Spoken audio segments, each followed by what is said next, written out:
మీకందరికి కూడా ప్రభు అయిన యేసు క్రీస్తు ఉన్నతమైన నామములో వందనాలు తెలియజేస్తున్నాను. క్రీస్తునందు ప్రియ సహోదరి సహోదరురా, ఇక్కడ చదవబడిన లేఖన భాగంలో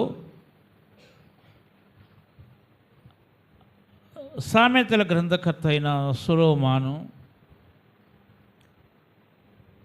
రాస్తున్న మాట ఏంటంటే, మరి నాశనమునకు ముందు గర్వం నడిచిద్దంట. నాశనానికి ముందుగా గర్వం నడిచిద్ది. మరి గర్వం అనేది ఒక పాపమే. చాలామంది నేనేం తప్పు చేశాను, నేను శారీరకంగా ఏం పాపం చేయలేదు కదా అని మనం చాలామంది అనుకుంటాం. పాపం అనేది గర్వం వలన పాపం వచ్చిందంట. ఎందుకోసం అంటే బైబిల్లో చాలా చోట్ల చాలా రకాలైన గర్వాలని మనం చూసాం. ఫిలిష్తీ యోధుడైన గొల్యాతు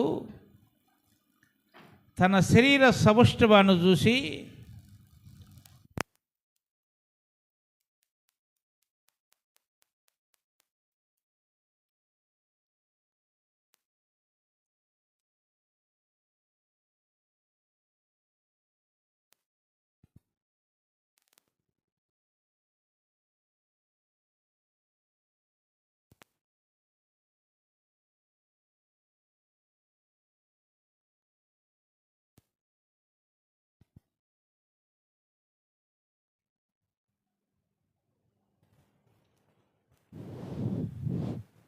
శరీరము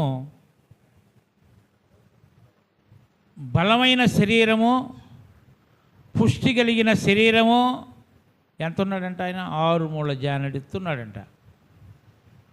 6 మూరల జానడు ఎత్తున్న ఆయన 15 అడుగులు. 6 మూరల జానలు అంటే 15 అడుగులు ఎత్తు.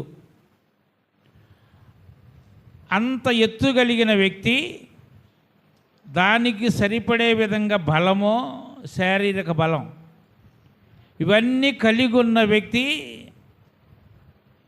అక్కడున్న ఇశ్రాయేలీలను చూసి గర్వపడుతున్నాడంట.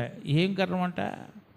నేను ఫిలిష్తీయులలో యోధుడను, నా శరీరము ఎంత బలమైన శరీరమో, నేను ఇంత ఎత్తుగా ఉన్నాను, నేను యుద్ధ వీరుణ్ణి, నన్ను ఎదిరించే వాడు ఎవడైనా ఉంటే ముందుకు రండి అంట.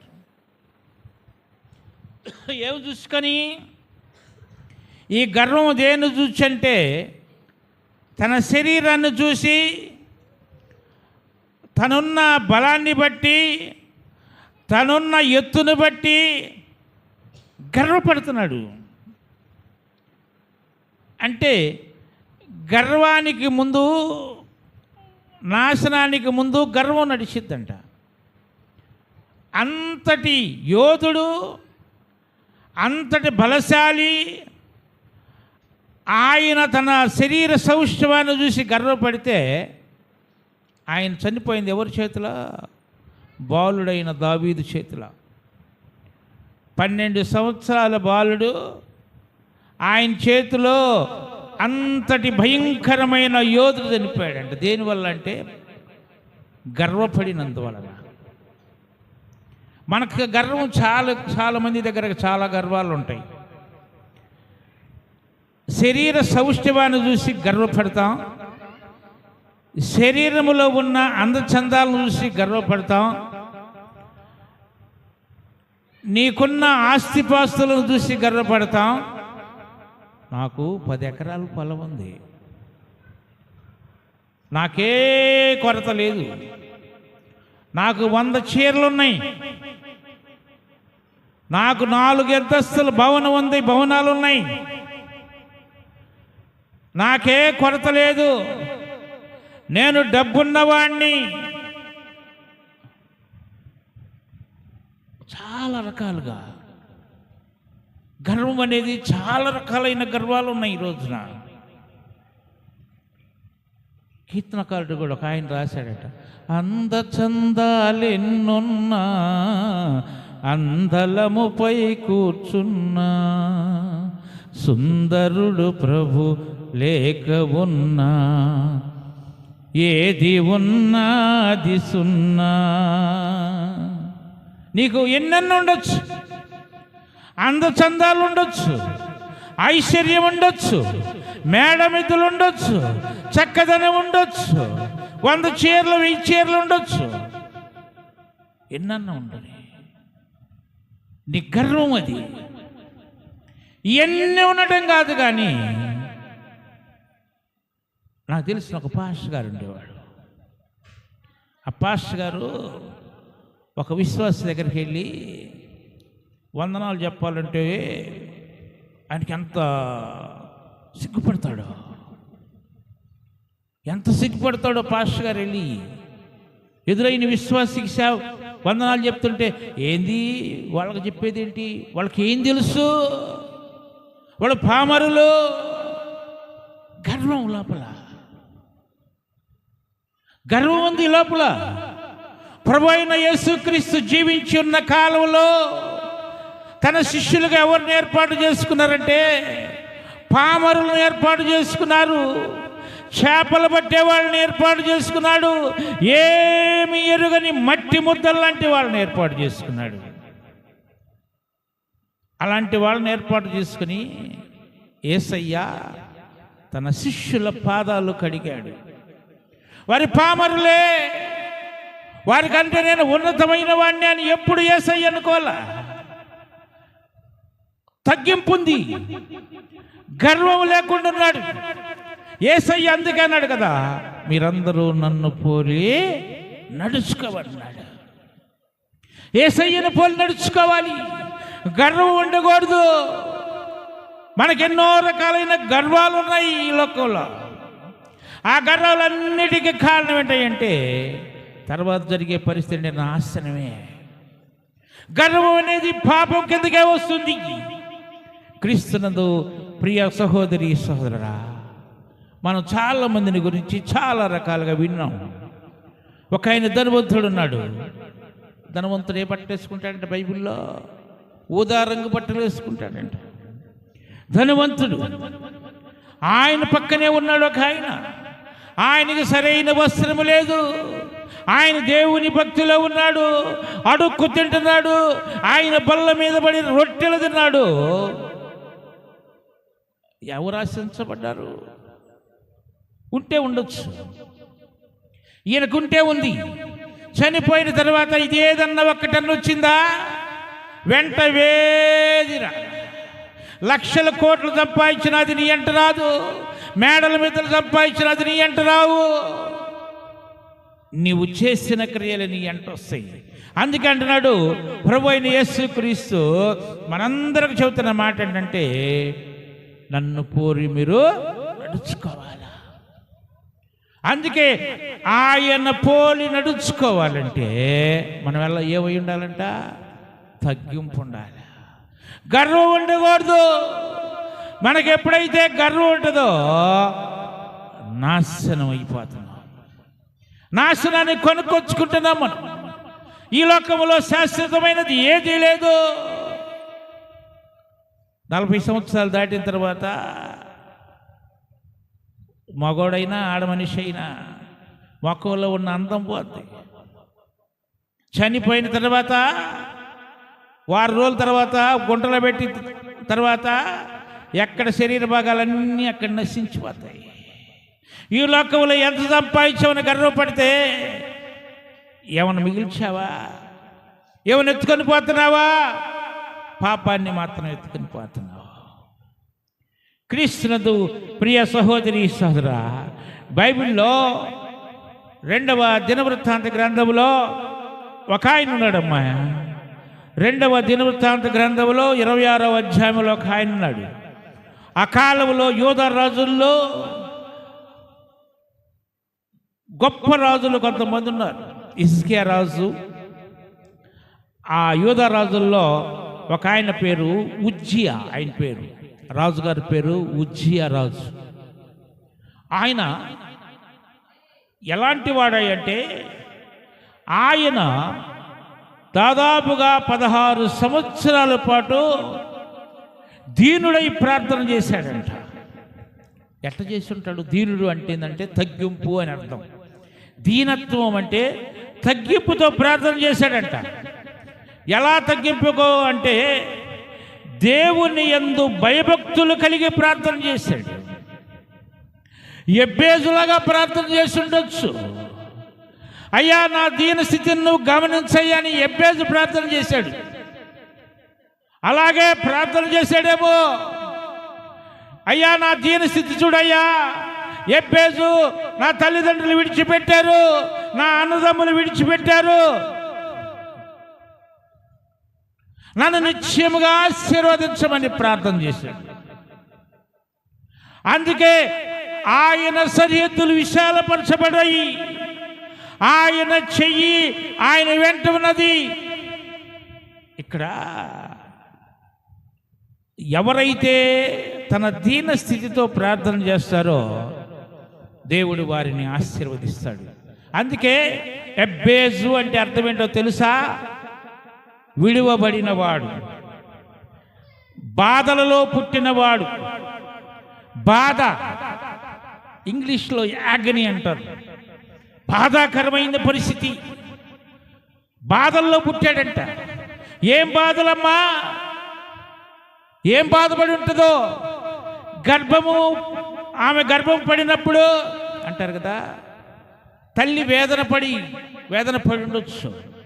లేదా ఆయన తల్లి గర్భములో నుంచి బయటకు వచ్చిన తర్వాత కుటుంబంలో అన్ని ఆస్తులు పోవచ్చు అంటారు కదా. మనం చాలామంది అంటారు గుడ్డు వచ్చిన వేళ బెడ్ వచ్చిన వేళ అంటారు. మన వాళ్ళు పెద్దలు సామెత చెబుతారు, మనకు అన్ని తగులుతారు. మనకు అనుకూలమైన రావటానికే ఆ సామెతలన్నీ కూడా మనకు వచ్చినాయి. అంటే ఒక్క వాళ్ళ ఇంట్లోకి వస్తే ఆ ఇంటి వచ్చిన దగ్గర నుంచి ఆశీర్వదించబడితేనేమో అమ్మ ఆ కోళ్ళు వచ్చింది, ఆ ఇల్లు ఎలా ఉందో ఎంత అంటారు. ఆ కోడలు వచ్చిన తర్వాత అన్నీ పోయినాయి అనుకో, ఏమంటారు? ఆ కోళ్ళు వచ్చింది, మేమంతా సర్వనాశనం అయిపోయాం. ఈ కుమారుడు కూడా ఎబ్బేజు కూడా అలా వచ్చి ఉంటాడేమో. ఆయన పుట్టిన తర్వాత అన్ని రోగాలు వచ్చి ఉండొచ్చు, ఆస్తులన్నీ తరిగిపోయి ఉండొచ్చు. అందుకే తల్లి పేరు పెట్టింది. ఆయనకేం పేరు పెట్టింది తెలుసు? ఎబ్బేజు అని పెట్టింది. ఎబ్బేజు అంటే అర్థం ఏంటంటే వేదన పుత్రుడు. అందుకే ఆయన తీసుకెళ్ళి దూరం విసిరేసిందంట, దూరం పెట్టేసింది. నీకు మాకు సంబంధం లేదు, నీ ద్వారా మేము నాశనం అయిపోయాము, మా కుటుంబం అంతా వేదన పాలైపోయిందన్న. ఎబ్బేజు ఊరుకున్నాడా? అందరు విడిచిన, తల్లిదండ్రులు విడిచిన, బంధువులు విడిచిన, శ్రేయాభిలాషులు విడిచిన, స్నేహితులు విడిచిన, నేను నిన్ను విడువనన్నవాడు. విడువని దేవుడైన, ఎడబాయని దేవుడైన. అందుకే ఎబ్బేజును ఆశీర్వదించాడు. తన అన్నదమ్ముల కంటే, తన కుటుంబంలో ఉన్న అందరికంటే గొప్పగా ఆశీర్వదించబడ్డాడట. ఎందుకనమ్మా? దీనుడై ప్రార్థన చేశాడు కాబట్టి. ఇక్కడ కూడా ఈయన దీనుడై ప్రార్థన చేశాడు. ఈ ఉజ్జియా రాజు 16 సంవత్సరాలు ప్రార్థన చేశాడు. ఎలాగా? అయ్యా నేను తగ్గింపుతో ప్రార్థన చేస్తున్నానయ్యా, నీవు తప్ప ఈ లోకంలో నన్ను ఆదుకునేవాడు ఎవడలేడయ్యా అని దీనుడై ప్రార్థన చేసినప్పుడు, భయభక్తులు కలిగి ప్రార్థన చేసినప్పుడు దేవుడు ఆయన ప్రార్థన అంగీకరించాడు. ఆయన ప్రార్థన విన్నాడు. విన్న తర్వాత ప్రతి విషయములో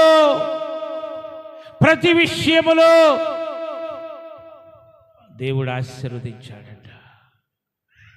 ప్రతి విషయంలో ప్రార్థన చేసి దేవుడు ఆయన్ని ఆశీర్వదించాడు. ఆయన ప్రార్థన విన్నాడు. ఆయన రాజ్యము స్థిరపరచబడిందంట.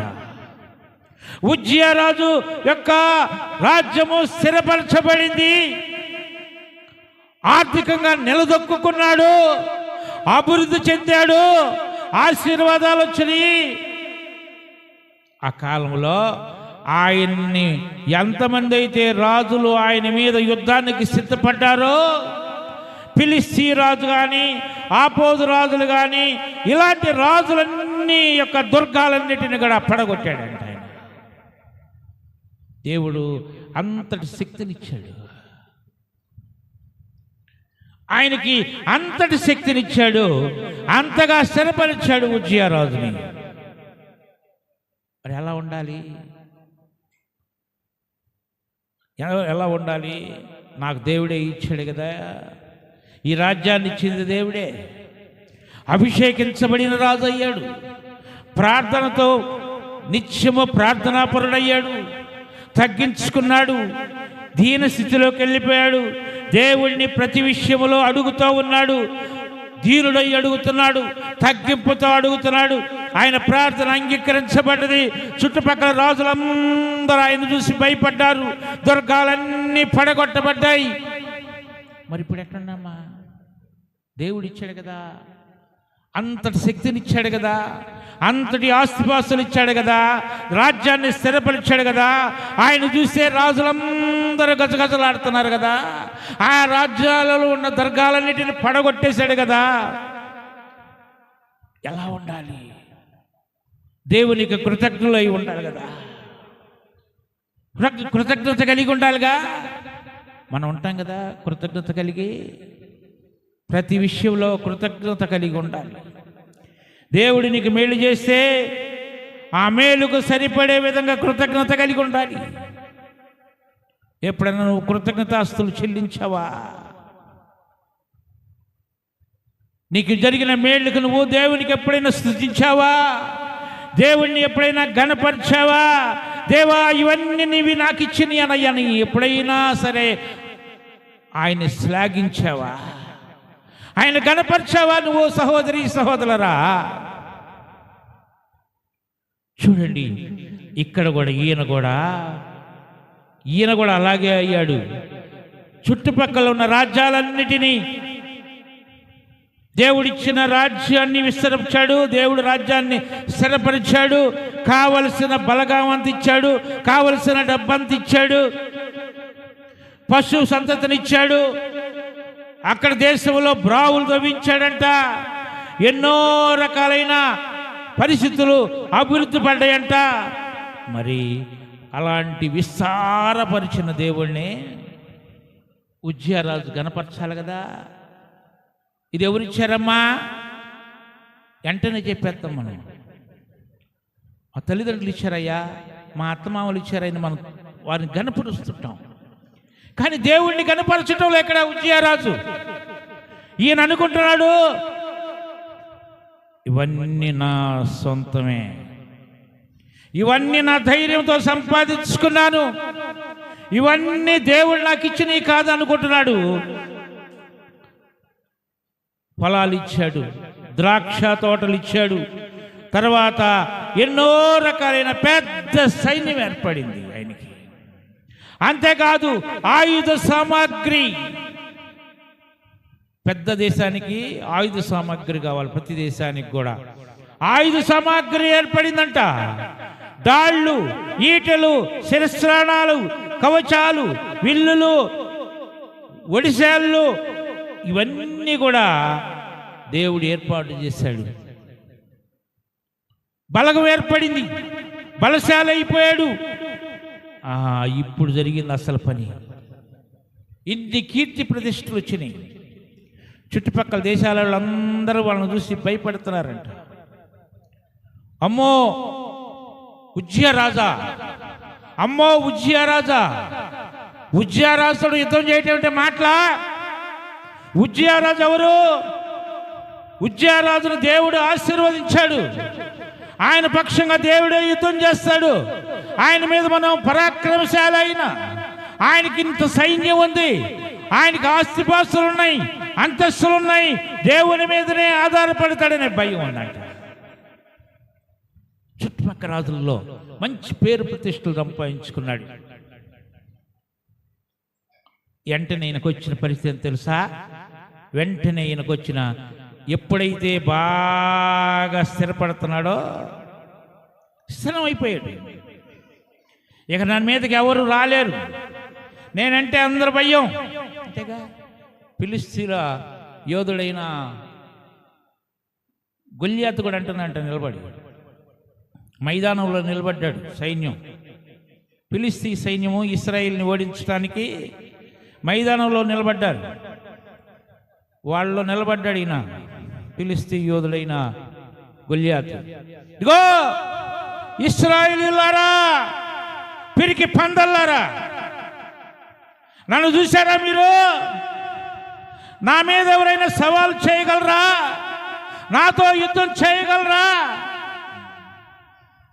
మనకి ఇక్కడ కూడా అంటుంటారు, ఈ లోకంలో కూడా శరీర బలశాలు ఉన్నవాడు పక్క వాళ్ళను సవాల్ చేస్తూ ఉంటాడు. రా, ఎవరైతే నా మీదకు రాగలిగిన వాళ్ళు. ఇలా ఈయన స్థిరపడిన కొద్దీ ఈయనలో గర్వం పెరిగిపోయిందంట. గర్వం పెరిగిపోయింది. నన్నెవ్వరూ ఏమి చేయలేరు. మనం కూడా చాలా విషయాల్లో నన్నెవ్వరూ ఏమి చేయలేరు అనుకుంటాం. కానీ ఎంతటి వాడినైనా సరే గర్వం అనర్చగలేవాడు, రాజులను గడ్డి మేపించినవాడు దేవుడు. రాజులు కూడా గడ్డి మేశారు, రాజులను పడవేసిన వాడు. అలాంటి గొప్ప దేవుడు మన దేవుడిని మర్చిపోయాడు ఈ ఉజ్జియా రాజు. గర్వం పెరిగిపోయింది. స్థిరపరచబడిన తర్వాత ఇప్పుడు ఏమైందమ్మా? మనసు చెడిపోయింది. గర్వం పెరిగిన తర్వాత మనసు చెడిపోద్ది. గర్వం పెరిగిన తర్వాత మనస్సు మలినమైపోద్ది. గర్వం ఉన్నవాడు ఏం చేస్తాడో తెలుసా? ఏం చేస్తాడమ్మా? దౌర్జన్యం చేస్తాడంట. నిర్గమకాండంలో 18వ అధ్యాయం 11వ వచనంలో చెప్పబడిన మాట ఏంటంటే, గర్వం పెరిగినవాడు వాడు ఏం చేస్తాడంటే దౌర్జన్యం చేస్తాడంటాడు. గర్వం ఉండవాడు వాడు పక్కవాడి మీద దౌర్జన్యం చేస్తాడు. వాడి మాటలు ఎలా ఉంటాయి? 1వ సమూయేలు గ్రంథంలో 2వ అధ్యాయం 3వ వచనంలో మాటలు గర్వంగా ఉంటాయి. రా చూసుకుందాం రా అంటాడు మాటలు. నువ్వు నేను తెలుసుకున్నావురా.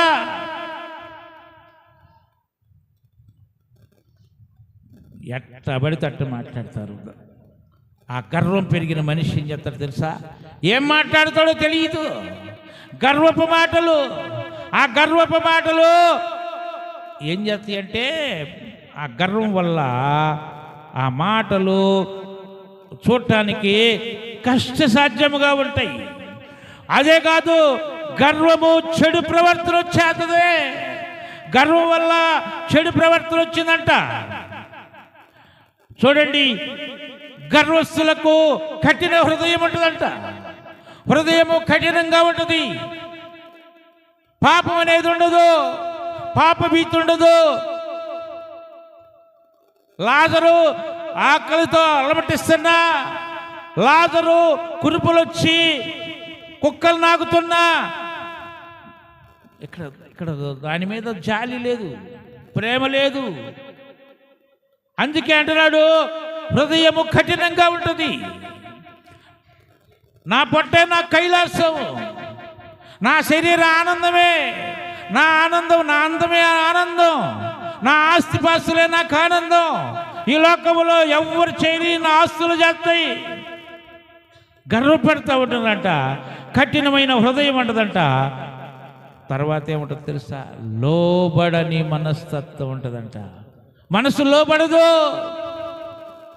ఎప్పుడైతే గర్వం ఉంటుందో, భార్య భర్తకు లోబడదు, భర్తను ప్రేమించదు, భర్త మాటలు వినదు, తల్లిదండ్రుల మాట వినదు, అత్తమాపల వినదు, సంఘం మాట వినదు, పెద్దల మాట వినరు. లోబడని మనస్తత్వం. ఇలాంటి మనస్సు ఎవరికి ఉంటుందంటే గర్విష్ఠులకు ఉంటుంది. అంతేకాదు, అమ్మ ఆమెను చూస్తే నాకు ఎంత అసహ్యమో, అసహ్యపడతారు. లాజరును చూసి అసహ్యపడ్డాడంట. ఈ ధనవంతుడు లాజరును చూసి అసహ్యపడ్డాడు. పేదవాడిని చూస్తే పెద్దవాడు అసహ్యపడతా ఉంటాడు. అసహ్యము, లోబడిన మనస్తత్వంతో పాటు అసహ్యం వస్తుందంట. ఎలా గర్వపడ్డాడు ఈ రాజుగారు కూడా గర్వపడ్డాడంట. క్రీస్తునందు ప్రియమైన సహోదరి సహోదరురా, ఒకసారి ఒక సంభవం జరిగింది. మనస్సు మారిపోయింది, మనసులో గర్వం పెరిగిపోయింది. మందిరానికి వచ్చాడంట ఆ రాజుగారు. మందిరంలోకి వచ్చి మందిరం దగ్గర నిలబడ్డాడంట. మందిరం దగ్గరకు వచ్చి నిలబడ్డాడు. ఆ మందిరంలోకి వచ్చిన తర్వాత అక్కడికి ఎవరు రావాలమ్మా? యాజకుడు వచ్చి ధూపం వేయాలి. యాజకుడు రావాలి. ఎవరు చేసే పని వాళ్ళు చేయాలి. అక్కడికి యాజకుడు రావాలి. చూశాడు, యాజకుడు వస్తాడేమో చూశాడు. యాజకుడు రాలేదు ఆ సమయానికి. వెంటనే అదేం పనిలే, ఎవరు చేస్తే ఏమైందిలే, ఎవరు చేస్తే ఏమైంది, మనకు రాదా ప్రార్థన? నేను కూడా ప్రార్థన చేశాను కదా, నేను కూడా దేవుడిని అడిగాను కదా, దీనుడై ప్రార్థన చేశాను కదా, తగ్గింపుతో ప్రార్థన చేశాడు కదా, నన్ను దేవుడు ఆశీర్వదించాడు కదా. దేవుని మందిరానికి వచ్చాడు ఆయన. దేవుని మందిరానికి వచ్చి ధూపం వేయాలి. ఆ ధూపం వేయడానికి వచ్చినప్పుడు యెహోవా మందిరంలో ప్రవేశించాడంట. యెహోవా మందిరంలో ప్రవేశించినప్పుడు అక్కడ యాజకుడు ఉండాల్సిన పరిస్థితిలో అక్కడ ధూపం వేయడానికి వెళ్ళినప్పుడు యాజకుడు రాలేదంట.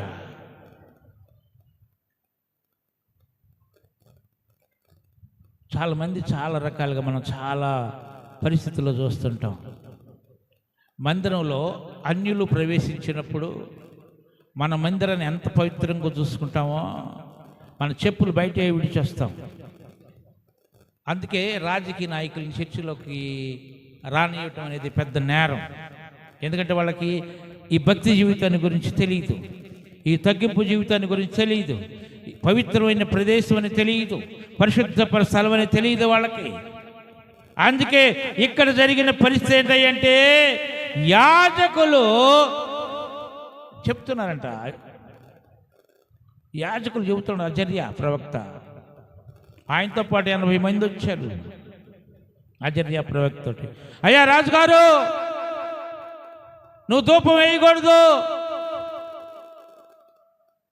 మందిరంలో ధూపం వేయాల్సింది యాజకుడే ధూపం వేయాలి, నువ్వు తగ్గించుకోవాలి అని చెబుతుంటే లెక్క చేయలేదంట. లెక్క చేయలేదు. ఏంటి ఆయన చేసేది? నేనెంతటి వాడిని? నేను రాజ్యానికి మహారాజుని, దేవునిచే అభిషేకించబడిన చక్రవర్తిని, నాకంటే ఈ యాజకుడు గొప్పవాడా? వెంటనే వెళ్ళాడు మందిరంలో. దేవుని మందిరంలో మొట్టమొదటి ఆవరణం ఉంటుంది. ఆవరణంలోకి ప్రవేశించాడు. ఆవరణంలోకి ప్రవేశించిన తర్వాత రెండవ భాగము పరిశుద్ధ, అది ఆవరణం అంటారు. రెండవది పరిశుద్ధ స్థలంలోకి ప్రవేశించాడు. యాజకుడు లేకుండా పరిశుద్ధ స్థలంలోకి రాకూడదు. యాజకుడు లేకుండా పరిశుద్ధ స్థలంలోకి రాకూడదు. యాజకుడు మాత్రమే పరిశుద్ధ స్థలంలో ఉండాలి. మూడో మాట ఏంటంటే అతి పరిశుద్ధ స్థలం ఉంది, బలిపీఠం అంటుకొని అతి పరిశుద్ధ స్థలం ఉంటుంది. ఆ పరిశుద్ధ స్థలములో యాజకుడు మాత్రమే ఉండాలి. యాజకుడు మాత్రమే ధూపం వేయాలి. యాజకుడు మాత్రమే ఆశీర్వదించాలి. మరి ఈయన ఊరుకున్నాడా? ఈ ఉజ్జియారాజు గర్వపడ్డాడు. ఏంటి ఆయన రాకపోతే నేను చేయనా, నేను పరిచర్య చేయనా, నేను యాజకుడిని కాదా, యాజక ధర్మం నాకు నిర్వహించకూడదా అని గర్వపడి ఆయన చేసిన పని ఏంటంటే వెంటనే ధూపం వేశాడంటమ్మా. ఆ అతి పరిశుద్ధ స్థలంలోకి వెళ్ళి ధూపార్తితో ధూపం వేశాడంట. ధూపార్తితో ధూపం వేశాడు అంటే యాజకుడు చేయాల్సిన పని గర్వంతో నాకంటే గొప్పవాడు ఎవరూ లేరు అనే గర్వంతో ధూపార్తితో ధూపం వేశాడంట. ఎక్కడున్నా మనిషి అమ్మైనా ఎంత ఉన్నతమైన స్థితిలో ఉన్నాడు, ఎన్ని ఆస్తుపాస్తులు ఉన్నాయి, ఎన్ని ద్రాక్ష తోటలు ఉన్నాయి, ఎంత బలగం కలిగిన వాడు, ఎంత బలశాలి, ఎంత శౌర్యం కలిగిన వాడు, ఎంత ఆశీర్వదించబడిన వాడు. వెంటనే జరిగిన పరిస్థితి ఏంటో తెలుసా? ధూపార్తితో ధూపం వేసిన వెంటనే ఆయన శరీరం అంతా కుష్టి వచ్చిందంట. ఆయన శరీరం అంతా కూడా కుష్టి వచ్చిందంట. ఎందుకు సంపాదించడం? ఇది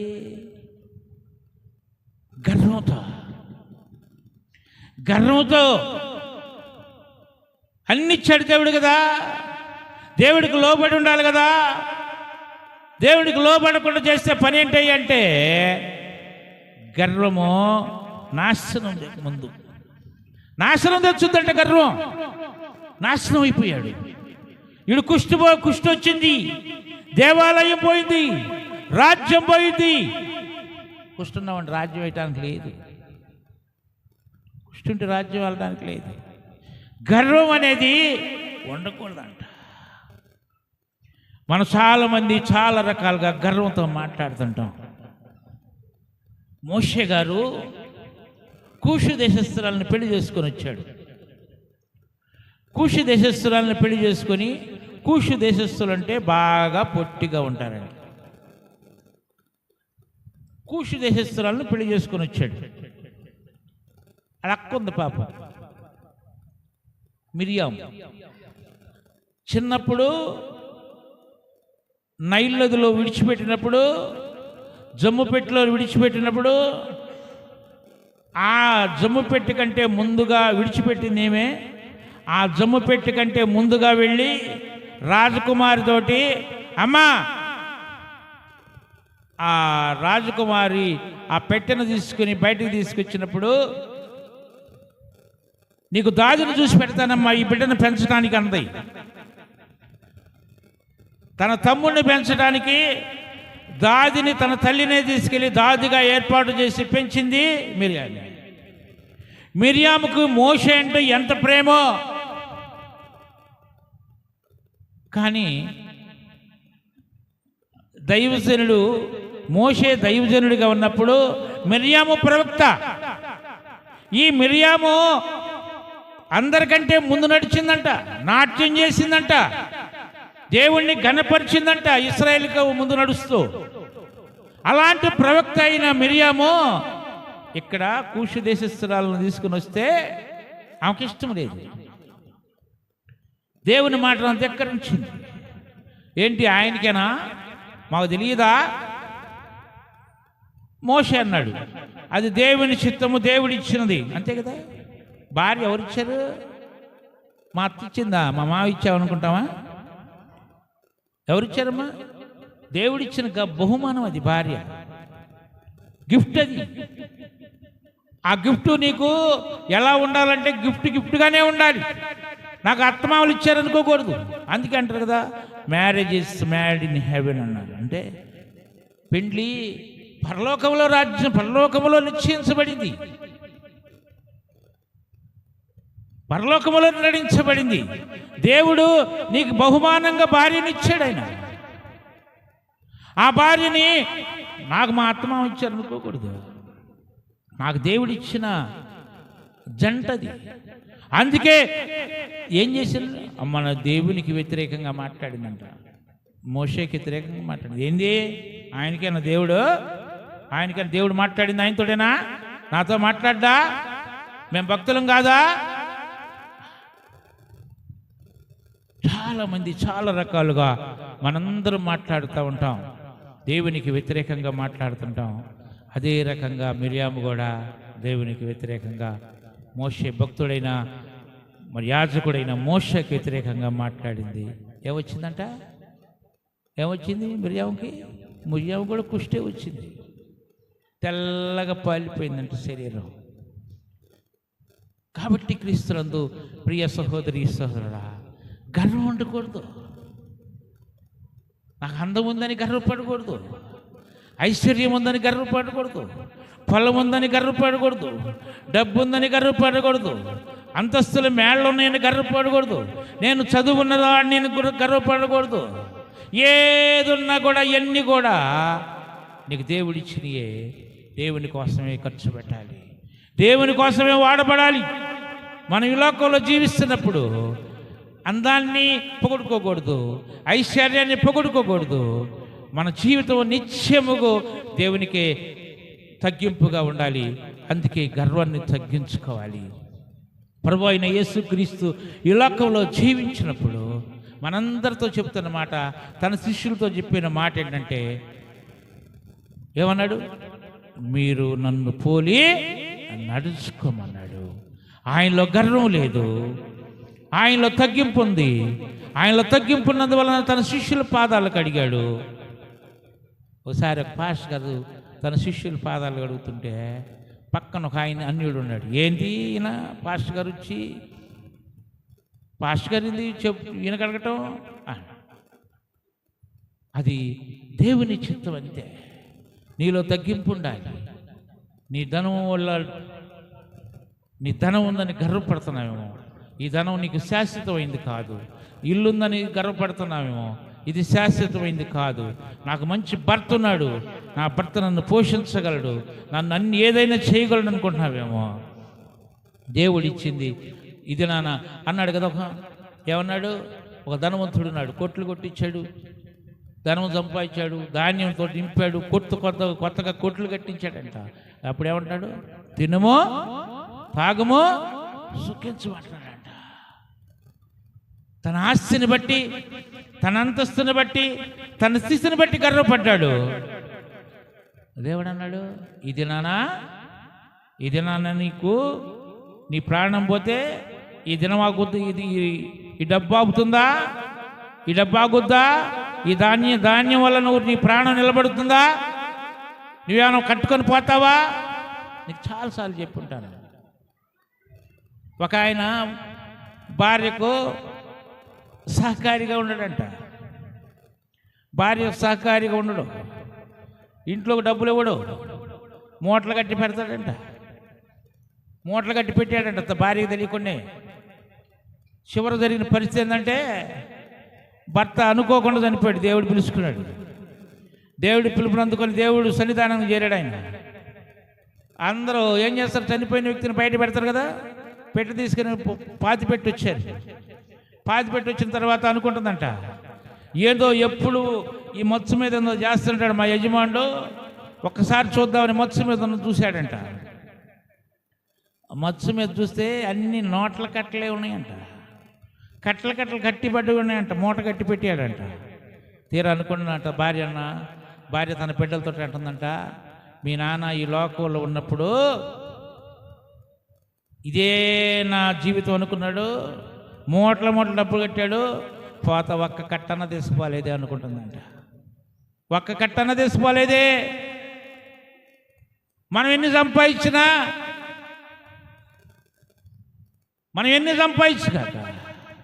ఎలా ఉండుగాక చివరికి జరిగేది ఏంటంటే, ఏది నీ అంట రాదు. కాబట్టి మనం గర్వాన్ని తగ్గించుకోవాలి. మన నాశనాన్ని మనమే కోరుకోకూడదు. మన జీవితం నాశనం అయిపోకుండా ఉండాలి, క్రీస్తుకి అనుకూలంగా ఉండాలి, క్రీస్తుతో కలిసి నడవాలి. అందుకే ఆయన అన్నాడు, నేనే మార్గమును, నేనే సత్యమును, నేనే జీవము. ఆయన లేకుండా మనం ఏది చేయలేం. కాబట్టి క్రీస్తునందు ప్రియమైన సహోదరి సోదరా, గర్వాన్ని విడిచిపెట్టాలి. గర్వాన్ని విడిచిపెట్టాలి. మోషేలాగా దేవునితో సర్టిఫికెట్ పొందాలి. నా ఇల్లంతటిలో నమ్మకమైన వాడు, నా ఇల్లంతటిలో నమ్మకమైన వాడని. మరి కీర్తనకారుడైన దావీదు నా ఇష్టానుసారుడైన మనుష్యుడు. ఎంత గొప్పతనం అమ్మా!